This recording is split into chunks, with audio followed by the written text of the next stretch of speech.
A high-level meeting of SADC ministers has been convened to discuss the unfolding political developments in Zimbabwe. The meeting this afternoon in Botswana's capital, Gaborone, will be attended by countries comprising the regional organ on politics, defense and security cooperation, Angola, Zambia, Tanzania and South Africa. It's expected that the ministers will make recommendations to the heads of state and government on the way forward. The SADC ministerial troika meeting is expected to resume in Botswana's capital, Gaborone, this afternoon. The meeting coincides with President Jacob Zuma's long-planned binational commission in Botswana. The current political crisis in Zimbabwe will be high on the agenda.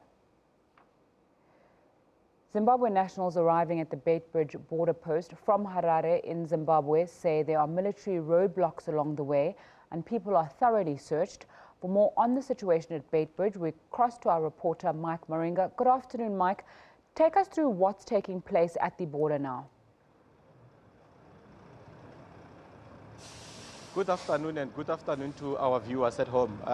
We are coming to you live from the Beitbridge border post. We are in Musina, one of the few towns in Limpopo that does not know winter, but that is a business for another day.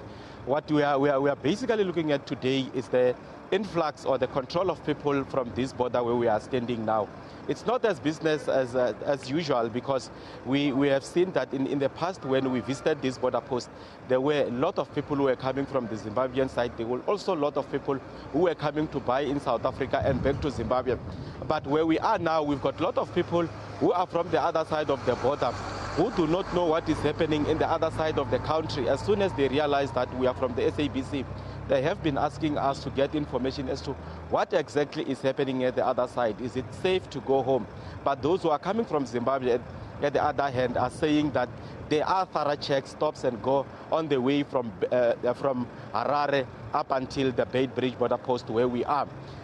People are a bit anxious, but at this stage, with the little information that we are giving them, it's a wait-and-see kind of a situation, because without our information, they wouldn't know if it's safe to go home or not. But at this stage and time, they are all calm, and we're hoping that the situation will remain the same up until we get any news coming from the other side, from Zimbabwe. Mike, have you spoken to traders around the border and found out from them if they are seeing a dip in business already, or it's too soon to tell? Precisely, we have done that from the town itself, from Musina. There are big areas in town where people who come from Zimbabwe to buy in bulks are seen driving vehicles, some pulling trailers loaded to the roofs. But today we have seen very few of them. And behind me, we're at the Beitbridge taxi rank. This is where people who are coming from Zimbabwe stop to get their refreshments, to buy any other thing that they need. But today we have noticed that the numbers have dwindled. That is precisely because people at the other side are saying that they are confined. Some are staying at home, waiting for the news to know if there are developments. And since yesterday, the hawkers have been saying that business is affected as a result of what is happening in Zimbabwe. But they are saying and that they are hoping that the transition that is happening there will be a smooth one, so that people who use this border post to Zimbabwe and back to South Africa are still doing that in numbers, so that their businesses can still flourish and they can also make money despite the challenges that Zimbabwe is faced with at the current moment. Have you gotten any views from people either from the Zimbabwean side coming over or people going over about their views on the current political situation? Look, we did speak to them, but unfortunately it was not on camera. It's mixed feelings. Some are saying that they 100% support what is happening in Zimbabwe. They need new government. There must be transition.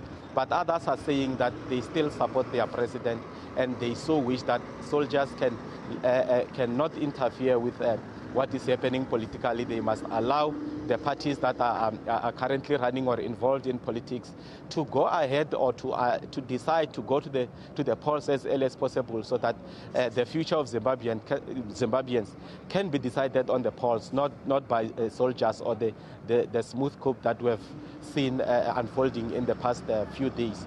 But the people who are mostly those who are in the South African side said They ran from their homes in Zimbabwe because the situation is dire. The economy has collapsed.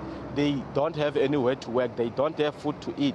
So if the situation remains the same, it means that their suffering will continue. They are hoping that what is happening in Zimbabwe currently can continue.